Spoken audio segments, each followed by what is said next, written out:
Hey writers, welcome to Writing Group Recap, the weekly show where I go over all of the crucial information that I covered in my Northern California writing group in 5 minutes or less.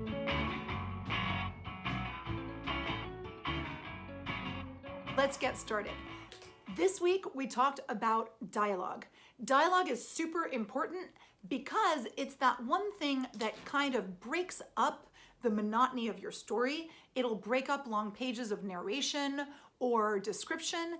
It'll also show relationships between your characters in a completely organic and new and different way.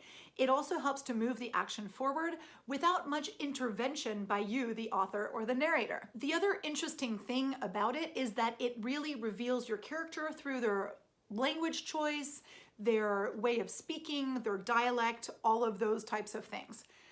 I'm going to give you a few important rules and tips that you can use to make sure that your dialogue moves along really well and that it's really lively and sounds great. It's a really challenging thing to do because dialogue, while it needs to sound natural, is also not like normal speech that you have every day with your friends. It needs to actually have a reason for being. It needs to move the action forward. There needs to be some kind of a tension or a conflict or emotional beats that happen in that dialogue. Rule number 1 for powerful dialogue: keep it tight. You don't want to have any extraneous information. You don't want to have long blocks of text, and you don't want to have anything that wouldn't naturally happen in a conversation and anything that isn't essential to that scene. So when you write your dialogue, a good piece of advice that I could give you would be read it back to yourself out loud, and you're going to find yourself kind of correcting the things that you've written to make them more natural, and then you can transcribe those little changes, and that's going to give all the flavor to what you've written and the discussion between your characters.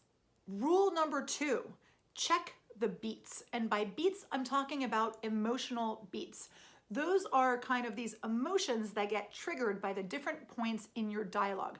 Basically, the goal is that every little paragraph or every sentence of dialogue is going to elicit some kind of a response or an emotion in your characters. So you want to see how that emotional back and forth moves throughout your dialogue. Like, do you feel emotional movement in each line of dialogue? If you don't, you can feel pretty free to either tweak it or take it out. Dialogue rule number 3, keep it oblique. What does that mean? That means that dialogue is not like a verbal quiz that you're going to have in school. So when one of your characters is going to say something or ask a question, the other character is not necessarily going to answer that question straight up and directly. In fact, often when you have a dialogue, there's a tension between what one of the characters wants from the dialogue and what they're actually getting from the dialogue. I also had a bunch of grammatical rules that I told my students in terms of punctuation for dialogue, and I think those are really important. It was actually an opportunity for me to have a refresher because I'd kind of forgotten some of those grammar and punctuation rules, and it really makes a huge difference in terms of readability and clarity and sometimes even meaning. So that's something really important to keep in mind, and I really encourage you to look those up, and you can find those anywhere online, including on the spalmorum website. So let me give you the writing exercises that I gave my students. Situation 1, write a dialogue in which your characters have an argument and see if they fight fair, see if they resolve that argument, see how each person fights and what they bring to the table. Dialogue number 2, one character is giving the other character directions or instructions.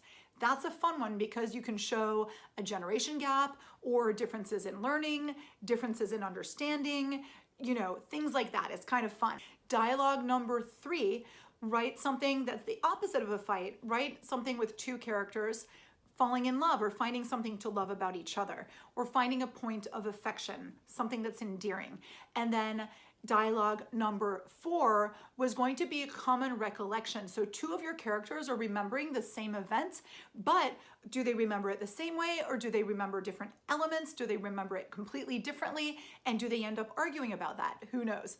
So that's it, you guys. I would love for you to post down below if you have any questions, any comments. anything that's still not clear about dialogue, but I think this does help to motivate you guys to write really strong, powerful dialogue that's gonna move your story forward. And that's it. I look forward to seeing you guys next week for Writing Group Recap.